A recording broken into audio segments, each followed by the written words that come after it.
In the beginning, we are invited into a garden of unparalleled beauty, a sanctuary where every tree, every plant, and every creature exists in harmonious balance. This is Eden, the divine workshop of creation, where God places the first humans, Adam and Eve, amidst abundance and possibility. Yet, as we walk slowly through this narrative, reading carefully and attentively, we begin to notice subtleties often overlooked, details of diet, sustenance, and provision that quietly illuminate profound truths about human nature, divine intention, and the moral universe itself. What did Adam and Eve eat before the fall? How did their dietary practices reflect their relationship with God and their environment? And what can these culinary clues teach us about obedience, temptation, and spiritual discernment? This is Bible Scope, your place to find light, find truth, and find purpose. If this journey speaks to your heart, like the video and subscribe to walk through Scripture with us. Genesis tells us that God placed Adam in the garden to work it and take care of it, granting him authority over creation while providing freely from its bounty. Every tree bearing fruit, abundant and varied, was good for food, signifying not just nourishment but God's generosity and provision. Yet amid this freedom, one tree is set apart, the tree of the knowledge of good and evil. This singular restriction introduces the first moral and spiritual dimension to sustenance. To eat is to participate in life, yet to obey is to honor divine authority. The act of eating becomes simultaneously physical and symbolic, a reflection of humanity's place in the created order and their relationship with God. Why reading attentively, we notice the texture of these verses. The Hebrew words, though simple, carry layered meaning. Good for food implies more than caloric satisfaction. It suggests suitability, harmony, and alignment with God's design. In Eden, eating was not a struggle. It was a sacred rhythm, an integration of body, spirit, and environment. Adam and Eve's diet, though not exhaustively detailed, emphasizes fruits, seeds, and perhaps nuts, a diet consistent with later biblical references to plant-based sustenance and a world unmarred by toil or pain. This culinary simplicity mirrors spiritual innocence. To eat freely in alignment with God's instruction is to participate in divine life without fear, without guilt, without discord. The tree of the knowledge of good and evil, however, disrupts this rhythm. God's command, "You must not eat from the tree of the knowledge of good and evil, for when you eat from it you will certainly die," introduces ethical gravity into the act of eating. Food, once a simple reflection of abundance, now becomes a test of trust, an opportunity for choice. The narrative invites reflection. How does human freedom intersect with divine instruction? How does obedience transform ordinary acts into exercises of faith? In this early culinary context, the act of eating embodies the tension between provision and prohibition, between autonomy and surrender, between life and spiritual death.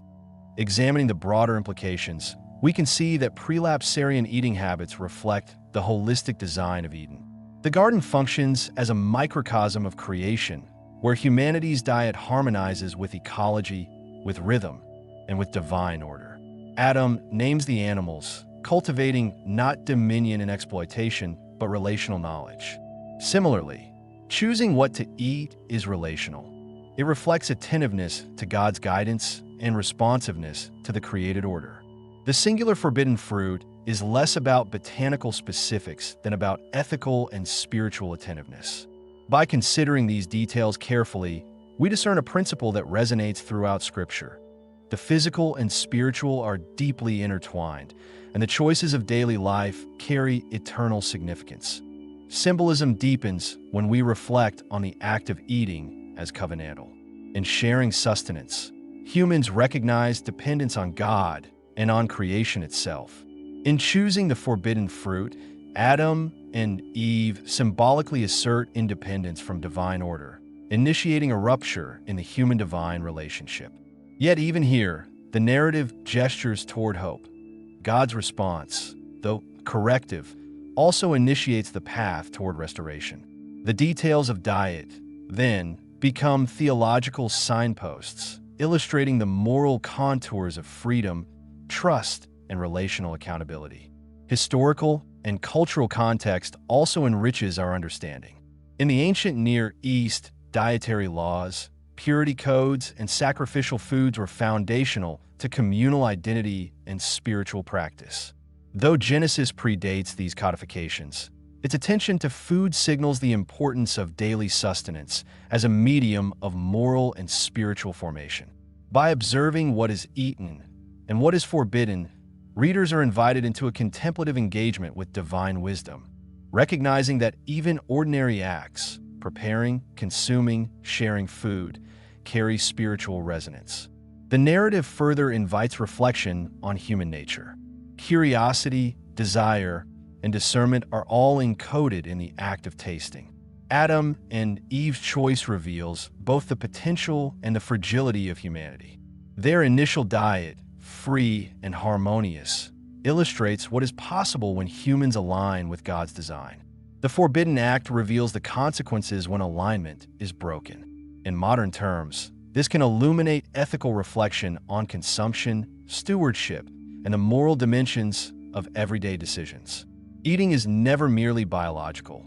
It is relational, ethical, and spiritual. Scripture also invites us to consider the rhythms and patterns of life in Eden. The garden's provision, unrestricted save for one tree, mirrors the broader covenantal theme of grace intertwined with responsibility. The dietary context, when read attentively, underscores the subtle balance of freedom and restriction, abundance and obedience, trust and accountability. The lesson echoes through Scripture. Divine provision and human choice are inseparable, and the consequences of choices reverberate beyond the immediate moment. As we ponder these culinary clues, connections emerge to later biblical narratives. The manna provided to Israel in the wilderness, the instructions regarding clean and unclean foods, and the symbolism of bread and wine in the New Covenant all resonate with the Edenic pattern. Food as sustenance, covenant, and spiritual reflection. By tracing these patterns, we see continuity. The pre-lapsarian diet is not an isolated curiosity, but a foreshadowing of how sustenance mediates relationship with God, shapes ethical life, and participates in covenantal identity in personal application. Reflecting on Eden's dietary context invites careful attention to our own daily rhythms. What we consume, physically, emotionally, spiritually, matters. The narrative encourages mindfulness, reverence, and ethical discernment. Just as Adam and Eve were called to engage with creation responsibly, we are invited to recognize the sacred potential in ordinary acts. Eating, sharing, choosing, and sustaining life in ways that honor God and creation. Finally, by attending to these small but profound details, we enter into the reflective cadence of Scripture. Every fruit, every choice, every divine instruction in Eden carries layers of meaning.